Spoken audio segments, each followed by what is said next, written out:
namaste and welcome in the series of cybersecurity. This side is Meena, and today I will discuss about the top 7 things an organization can do to disrupt the ransomware kill chain.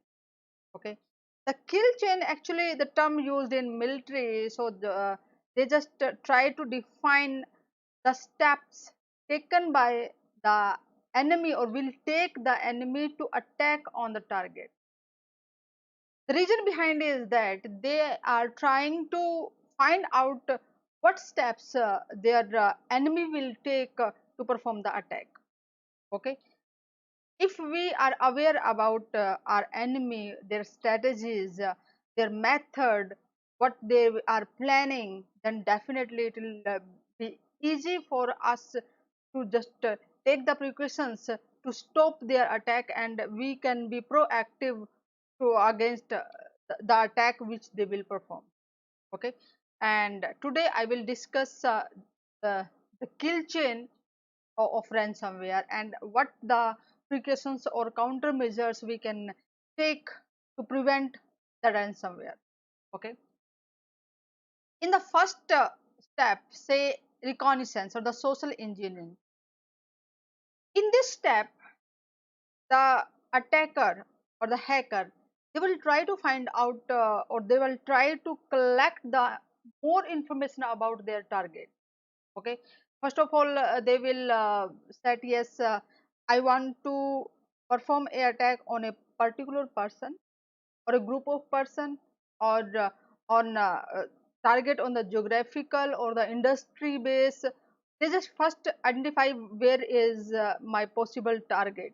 Okay, and after that they try to collect the information about their target as much as possible. More details means more advantage to perform the attack. Okay, whether they will collect the information via email, phishing emails, or by the social engineering, they may uh, call to that person. Okay, or they can collect the information from the social media where they are putting their some valuable information which is useful for the hackers.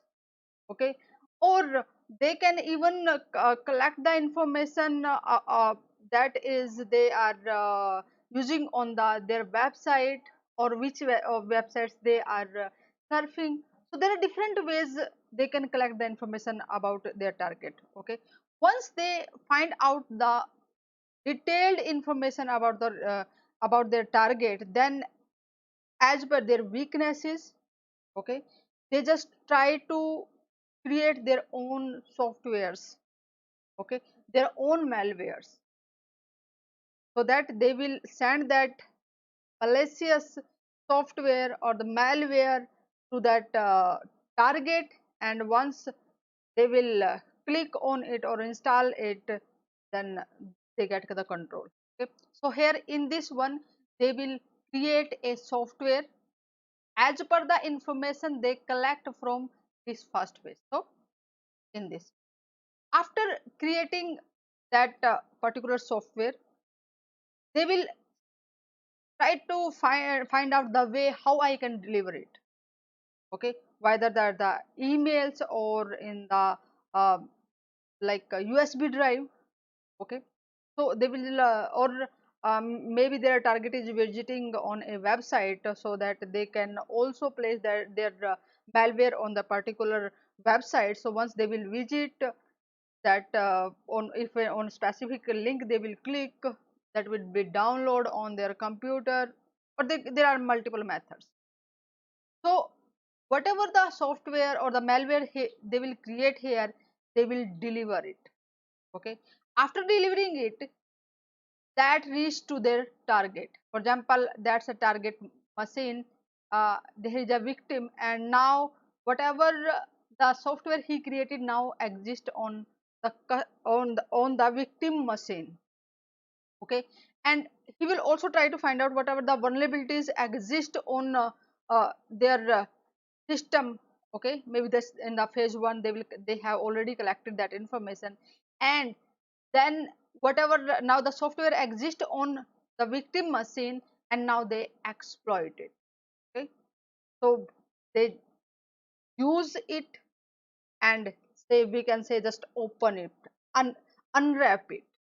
Okay, so here is then whatever inside that particular software, now they start to install it. Maybe that's even uh, a victim will think, yes, I'm installing a legitimate software which is the front end of that will look legitimate, but in the background there will be a lot of different softwares, malicious codes will execute on the, okay? And even user not aware, yes, this software is installed on their machine.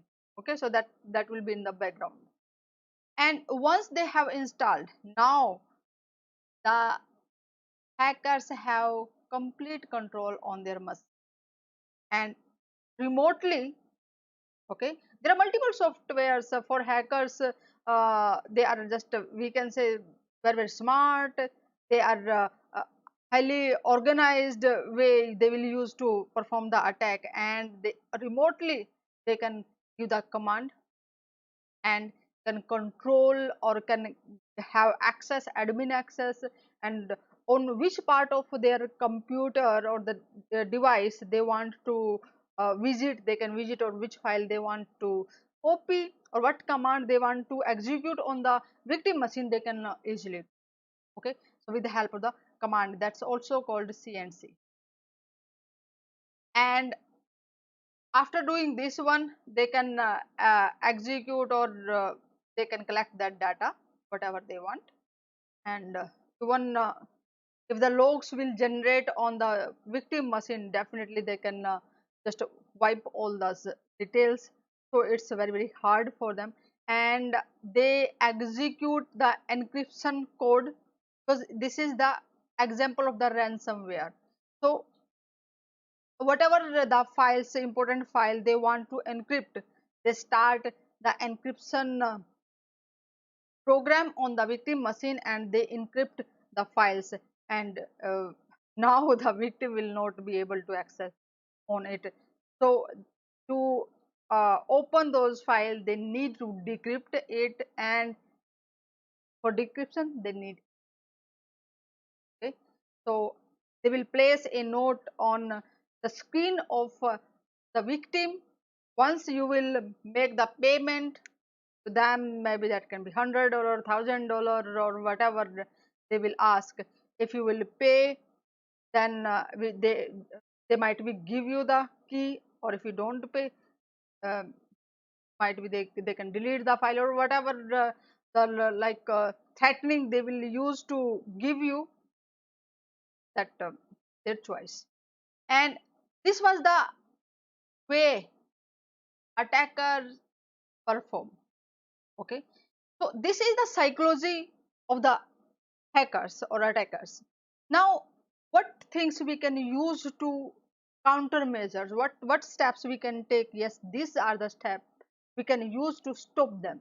Okay, so like here, first of all, because they are collecting the information from the social media, or they are just collecting the information, so as much as possible, don't reveal your information on the social media or on the website, so that uh, they cannot get the proper information to perform the attack.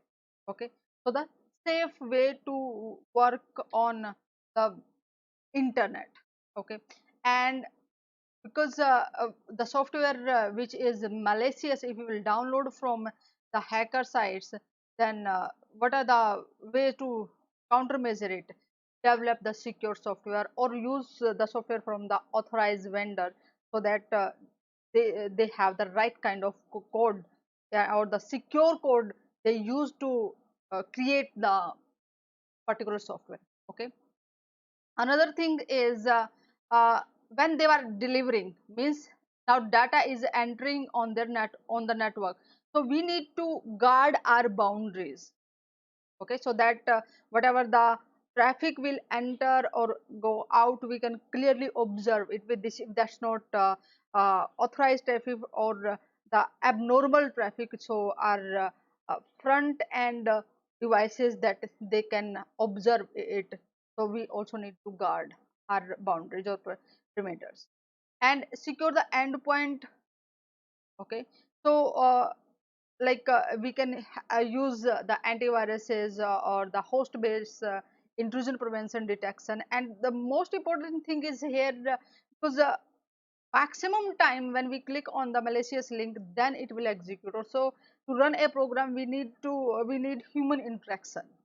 Okay? And if you are trained, you are educated, you have the enough knowledge, then definitely you can find out, yes, this software is malicious, so or this link is towards the uh, malicious website, or this link is not good, it's a phishing emails, so you can stop it. Clear? And the patch, time to time the vendors are providing the patch. So they just find the vulnerability in their softwares or in their operating system. So they to stop those uh, uh, we can say loopholes, they just deliver the patches. So whenever the patch is available, update it immediately. Okay, otherwise you will fall in the trap of the victim. Victim will use those vulnerability and will perform attack on your device.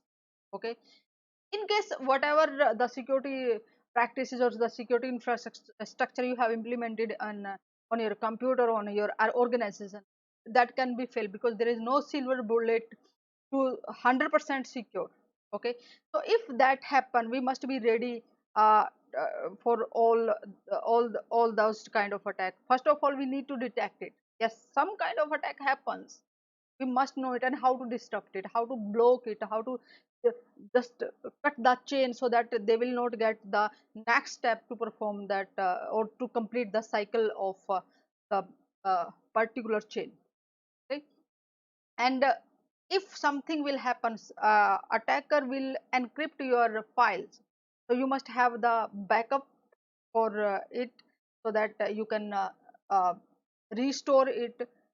You must have the recovery plan, otherwise you have to make a huge payment to the hacker. Okay, in this way we can understand the psychology of the hackers. And until unless we don't know, yes, what tools they use, what methods they use, they cannot we cannot understand how to stop it. Clear? So methods we need to understand, and that's the, we can say, defensive security. And when we are using the prevention, it's sorry, when we are understanding the attack, this is offensive, and we use the countermeasures, that is the defensive security. Clear? And follow me on the cybersecurity prism, so you will get the notification for the very interesting informative next session. And don't forget, share that video with your friends, because this in this way they will able to understand, yes, what kind of a cyber ransomware attack, and how it works, and how they can stop that attack, what steps they can take to stop it. Okay, and in the next session I will discuss about why is it important to secure critical infrastructure sectors. Namaste, see you in the next session.